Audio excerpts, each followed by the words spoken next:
చెప్పేది విను. రంగడొచ్చి ఇంటి మీద దౌర్జన్యం చేస్తే దిక్కు దివాణం లేదు. అసలు మగాడవేనా? అది కాదు, ఆ టైంలో నేను ఇంట్లో లేను. రాణి, అది కదా నా మాట. అయ్యో, ఇదిగో అసలు జరిగిన విషయం ఏంటో తెలుసా? నాకేం చెప్పదు. ఎందుకు ఆలోచపడతావు? నేను ఇంట్లో లేను. కథలు చెప్తున్నావా?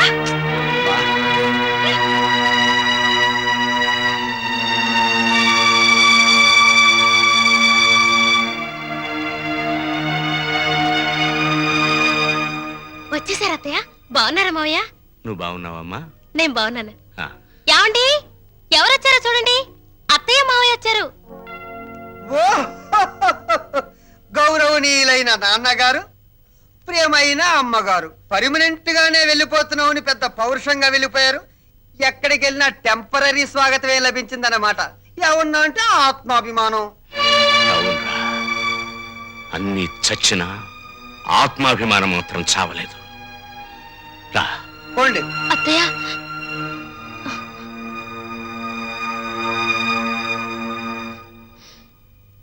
నీలాంటి కొడుకుని పురిట్లోనే వడ్లగిన చేసి చంపాలరా నీచుడా. ఓం స్వామియే శరణం శరణమయ్యప్ప. ఓం స్వామియే శరణం శరణమయ్యప్ప. ఓం స్వామియే శరణం శరణమయ్యప్ప. ఓం స్వామియే శరణం శరణమయ్యప్ప. ఓం స్వామియే శరణం శరణమయ్యప్ప. ఓం స్వామియే శరణం శరణమయ్యప్ప. నమస్కారం, నమస్కారం. తమను చూస్తే ఏదో ఉన్నత కుటుంబం నుంచి వచ్చినట్టున్నారు. ఏమైనా కష్టాలా? మరి ఇంకే రండి, పంచుకుందాం.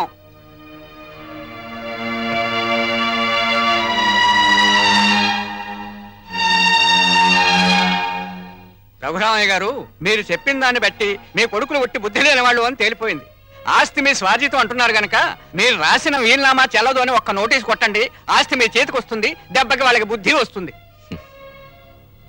వాళ్లకు బుద్ధి చెప్పాలని నేను రాసిన వీలునామాన్ని రద్దు చేసి నేను బుద్ధి తక్కువ పని చేయను. భగవంతుడిచ్చిన రెక్కలున్నాయి, ఏదో ఒక పని చేసి బతుకుతాం.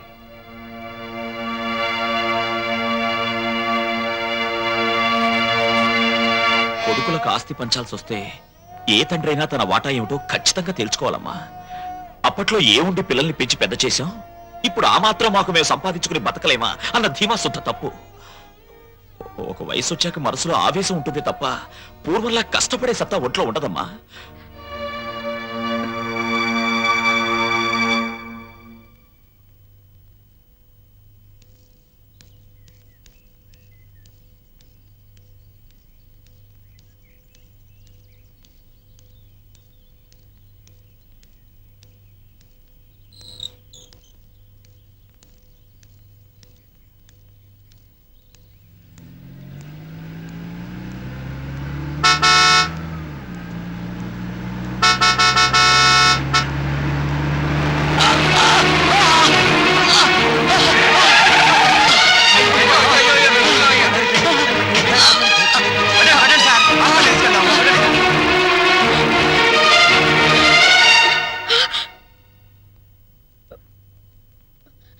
పెద్దోడా, అమ్మ లలిత, రాము. ఏమైంది అత్తయ్య? ఒరే పెద్దోడా, మీ నాన్నను కారు గుద్దిందిరా. రక్తం చాలిపోయిందట. హాస్పిటల్లో చేర్పించారు. అక్కడ ఖర్చులకు కూడా నా దగ్గర డబ్బు లేదు. నువ్వు కాస్త పెద్ద మనసు చేసి ఏదైనా సాయం చేస్తే. అమ్మా, నువ్వైనా చెప్పమ్మా. ఏమండి, ఇదేం చేస్తుందమ్మా? పద, నేనే హాస్పిటల్కి వస్తాను. నువ్వే వస్తావా? రారా.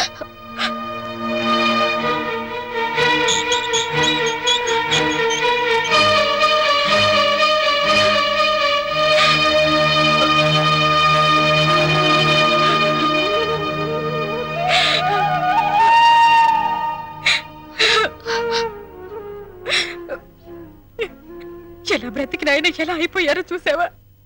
కళ్ళు తెరిచి చూడండి. ఏమండి, ఏమండి, ఏమండి? డాక్టర్, ఆయనకేమి కాదు కదా? స్పృహ వచ్చేంత వరకు ఏమి చెప్పలేము.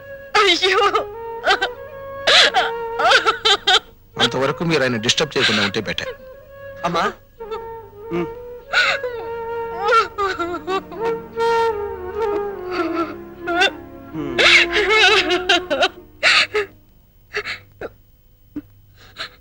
పెద్దడా, అమ్మా, చిన్నోడికి సుమతికి ఈ విషయం కబుర్ చేయరా? అలాగేనమ్మా. రాణి రాణి ఏంటండి? పెద్దాడు ఫోన్ చేశాడు. ఏంటంట? రామేశ్వరం వెళ్ళిన శనేశ్వరం తప్పనట్టు మా ముసలాడికి యాక్సిడెంట్ అయిందట, వెంటనే రమ్మని ఫోను. నేను రాను, మీరు వెళ్ళండి. అది కాదు రాణి, ఈ పరిస్థితిలో మనం వెళ్ళకపోతే నలుగురు మన మొహం మీద ఉమ్మేస్తారు. సరే, మొక్కుబడిగా వస్తాను. అది మీరు వెంటనే వస్తానంటేనే. సర్లే పద. అమ్మా, ఒరే చిన్నోడా, మీ నాన్నగారి పరిస్థితి చూసావా? ఈ ఊళ్ళో మంచి డాక్టర్కి చూపించి మీ నాన్నగారికి నయం చేయించరా. తప్పకుండా అమ్మా.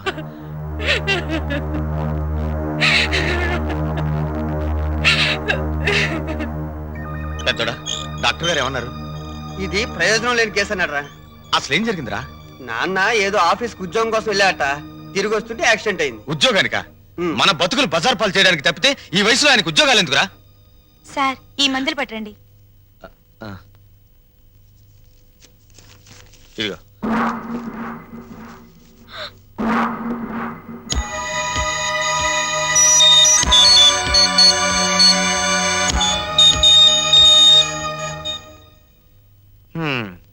ఒరే పెద్దోడా, 4 రోజులుగా ఇంటికి కూడా వెళ్ళలేదు. నా పనులన్నీ ఆగిపోయాయి.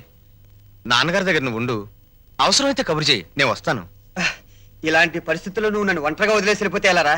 నువ్వు నా పక్కనుంటే నాకు కాస్త ధైర్యంగా ఉంటుంది. అది కాదురా పెద్దోడా, పాల డబ్బా ఫ్యాక్టరీలో బోల్డని పనులున్నాయి. ఒక్కరోజు నేను లేకపోతే ఎంత నష్టం వస్తుందో తెలుసా? ఈ మనిషి చావను చావడు, బతకను బతడు, మధ్యలో మనల్ని చంపుతున్నాడు. ఏమండి? డాక్టర్ గారు మిమ్మల్ని రమ్మంటున్నారు. నాన్న, రేయ్, ఏ మందులకో అయి ఉంటుంది.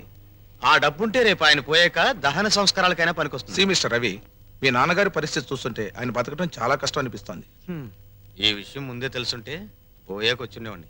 అనవసరంగా టైం వేస్ట్ చేసుకున్నాను. ఆయన ఇంకో 24 గంటల కంటే ఎక్కువ బతకరు. మీరు ఆయన ఇంటికి తీసుకెళ్ళటం మంచిది.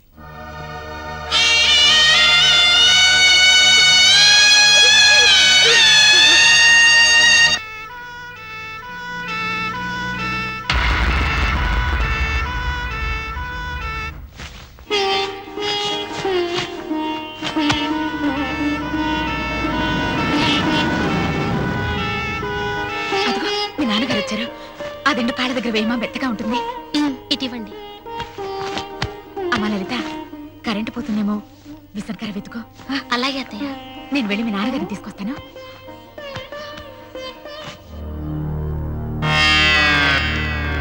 ఆగరా, పెద్దోడా, ఆ, బయటే పడుకోబెడదాం.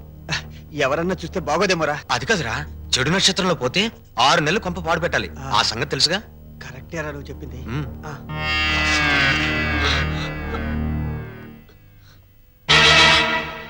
ఒరేయ్, ఆయన కోసం లోపల పరుపు అన్ని సిద్ధం చేస్తే ఈ దరిద్రపు చాప మీద బయట పడుకోబెట్టారేమిట్రా?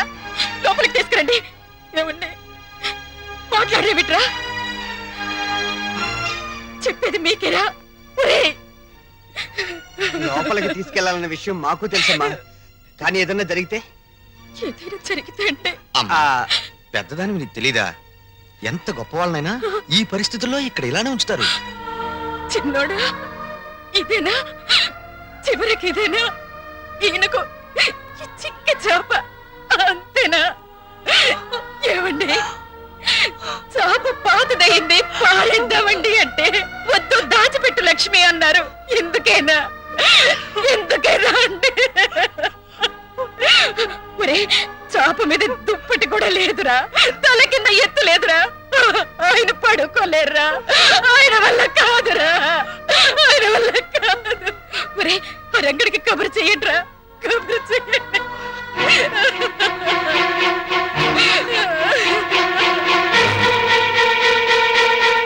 నేను అర్జెంటుగా రంగాన్ని కలవాలి.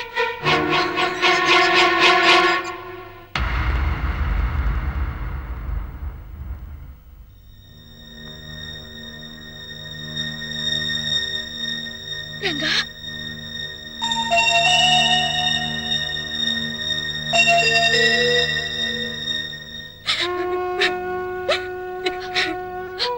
ఏమండి? అత్తయ్య,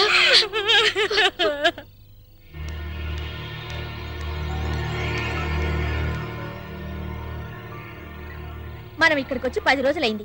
మీరు ఇక్కడ శవజాగరం చేస్తూ కూర్చుంటే అక్కడ మన ఫ్యాక్టరీ కూడా ఎవరు చూస్తారు? చూడు రాణి, రేపు ఒక్కరోజు ఓపిక పట్టు. ఎల్లుండి దాకా నేను ఆగను. సరే, రేపు ఒక్కరోజు ఓపిక పడతాను. ఎల్లుండి మీరు రాకపోతే నేను ఒక్కరితో వెళ్ళిపోతాను. హ్మ్. నేనెవరిని కేర్ చేయను. హ్మ్.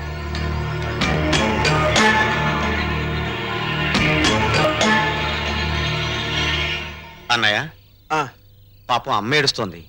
మనం దగ్గరుంటే కాస్త ధైర్యంగా ఉంటుంది రా అన్నయ్య.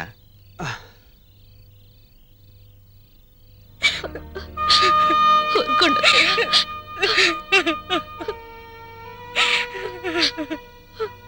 అమ్మా, అలా తల దగ్గర కూర్చుని ఏడిస్తే నాన్నగారికి మంచిది కాదమ్మా. అలా ఏడవకమ్మా. ఇది శ్రావణ మాసం. అమ్మవారి గుళ్ళో పూజలు జరుగుతున్నాయి. నువ్వు కూడా వెళ్ళి పూజలు చేయమ్మా. ఆ దేవత నీ పసుపు కుంకాలు చల్లగా చూస్తుంది.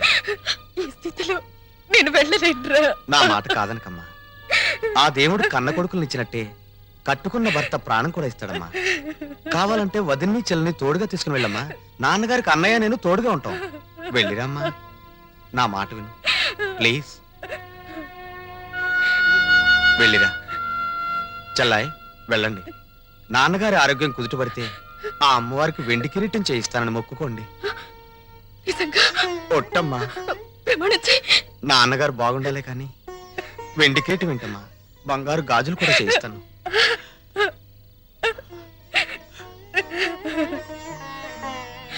వెళ్ళిరండి.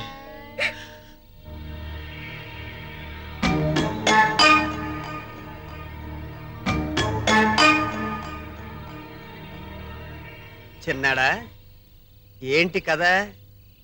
మీ ఆవిడ దగ్గరేమో ఒకరోజు టైం అడిగావు. నాన్న యోగక్షేమాలని చెప్పి అమ్మని గుడికి పంపించావు.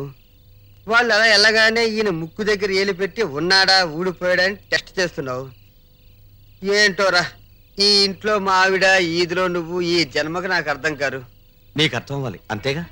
నేను అర్థమయ్యేటట్టు చెప్తాను. నాతో రా. రారా.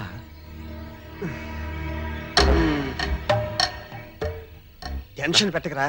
ఏంట్రా? అన్నయ్య, నాన్నగారిని చూస్తుంటే బాధగా ఉందిరా. నాన్నగారు బతికినంత కాలం మూలుగుతూ మంచం మీదే ఉంటారు. సపోజ్ పనికిరాని వస్తువులు ఎంత డబ్బిచ్చి రిపేర్ చేయించినా పనికొస్తుందా? అంటే ఏంటి? అంటే ఎవరికీ తెలియకుండా హాస్పిటల్ నుంచి నిద్ర మాత్రలు తెచ్చారు. అవి నాన్నగారికి వేస్తే శాశ్వతంగా నిద్రపోతారు. ఎవ్వరికీ అనుమానం రాదు. రుణానుబంధ రూపేణ పశుపత్ని సుతాలయ్య. ఆ పని చేయడం నాకు మాత్రం ఇష్టం అంటావా? కానీ తప్పదు. నాకు ఇష్టం లేదు. అన్నయ్య, నువ్వు ఎంత కోరితే అంత ఇస్తా. ఎంత కొడితే అంత ఇస్తానంటావు? అంటే నేను డబ్బు మనిషి. నేను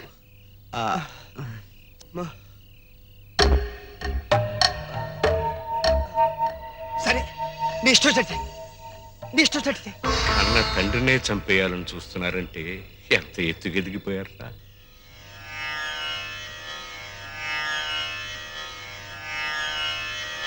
పిచ్చిది, మీ అమ్మ తనకి సుపుత్రులు కలగాలని ముక్కోటి దేవతలకి మొక్కుకుందిరా. అదొచ్చి మిమ్మల్ని ఇప్పుడు ఇలా చూసిందంటే తట్టుకోలేదు. కానివ్వండి నాన్న.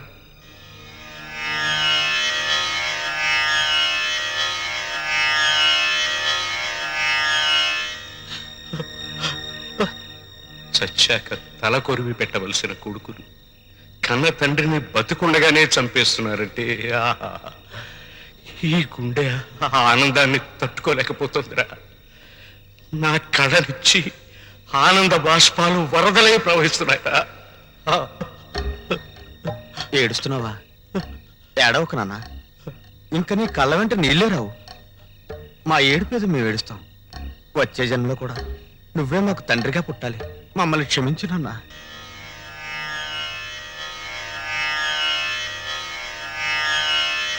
నాన్న, మీ అమ్మ నన్ను బతికించమని వేడుకోవటానికి దేవుడి దగ్గరికి వెళ్ళిందిరా.